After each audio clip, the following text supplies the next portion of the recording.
মাদক দিয়ে দূর হয় না। হতাশা দূর হবে বলে দিব তিনটা জিনিস, মাত্র তিনটা। কয়টা ভাই? এক, 5 ওয়াক্ত নামাজ। এক কি? নামাজে আপনি অজু করে সিজদা দেন, ইনশাল্লাহ আপনার মনে প্রশান্তি না আসলে আমাকে এসে বলেন যে আসলে। চোখের পানি, মনের আবেগ যা আছে আপনার ভিতরে, কষ্ট, দুঃখ, যন্ত্রণা, সব আল্লাহকে ঢেলে দিবেন ইনশাল্লাহ। নিজের আবেগ ধরে রাখবেন এখানে, আপনি আল্লাহর জন্য ঢেলে দিবেন। মানুষকে আবেগ দেখে কি লাভ? মানুষ আপনার চোখের পানির মর্ম বুঝবে? মানুষ কি মানুষের চোখের পানির মর্ম বুঝে? আপনার পিতা যদি মারা যায়, আমার কাছে এসে দোয়া চান কান্নাকাটি করে, আমি দোয়া করতে পারবো, কিন্তু আমি কিন্তু আপনার ফিলিংসটা বুঝতে পারবো না। আপনার অনুভূতি কে বুঝতে পারবেন?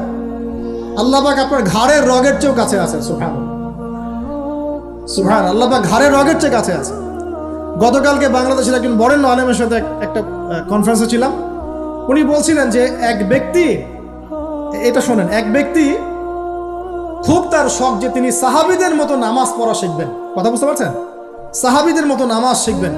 তো একজন বরেণ্য আলেমের কাছে এসেছেন, এসে বলছেন যে আমাকে সাহাবীদের মতো নামাজ শিখিয়ে দেন। তখন সেই আলেম আরেকজন আলেমের সন্ধান দিয়েছেন, যা তুমি তার কাছে যাও, তিনি শেখাবেন। তো সেই ব্যক্তি একটু অবাক হয়েছেন, কারণ যাকে প্রশ্ন করেছিলেন তিনি অনেক বড় মুহাদ্দিস, আর যার কাছে পাঠানো হচ্ছে তিনি অত বড় মুহাদ্দিস নন, কিন্তু আবেদ, আমল করেন। তাকে গিয়ে বলছেন উনি আমাকে পাঠিয়েছেন সাহাবী বলা নামাজ শিখিয়ে দেন। তখন তিনি বলছেন ঠিক আছে, সুন্দর করে অজু করে আসো, সুন্দর করে অজু করে আসো। অজু করার সময় খালি খেয়াল রাখবা যে আমি অজু করছি শুধু আল্লাহর সন্তুষ্টির জন্য। কি খেয়াল রাখবেন?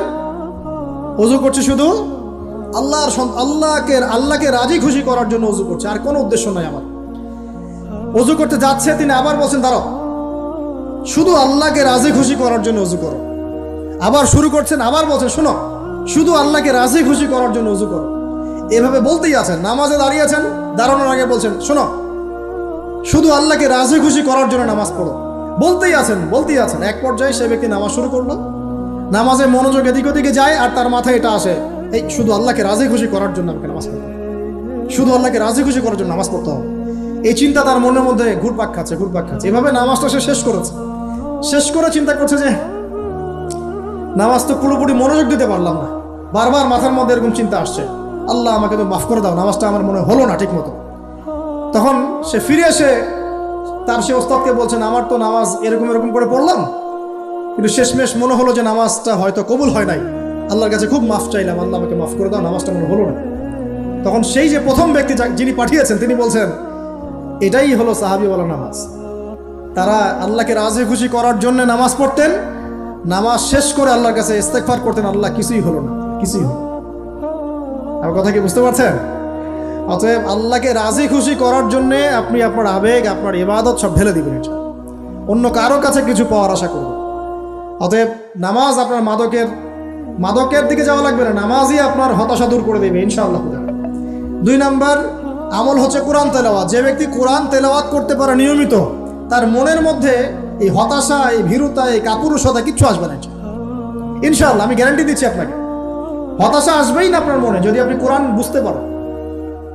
কোরআনের একটা আয়াত নিয়ে কোনো সময় দেখা যায় 2-3 ঘন্টা সময় পার হয়ে যাচ্ছে, আয়াতটা ছেড়ে সামনে যেতে পারছি না। আয়াত নিয়ে কোনো সময় দেখা যায় 2-3 ঘন্টা সময় পার হয়ে যাচ্ছে, আয়াতটা ছেড়ে সামনে যেতে পারছি না। কোরআনের ভিতরে ঢুকলে আপনি দুনিয়াই ভুলে যাবেন কি হচ্ছে আশপাশে। আমি এমন অনেক আলেমকে দেখেছি যে একটা বই, পাতলা একটা বই, আরবি বই নিয়ে পড়া শুরু করেছেন, যে ফজরের পরে জোহরের ওয়াক্ত হয়ে যাচ্ছে, বইটাই শেষ করতে পারেননি।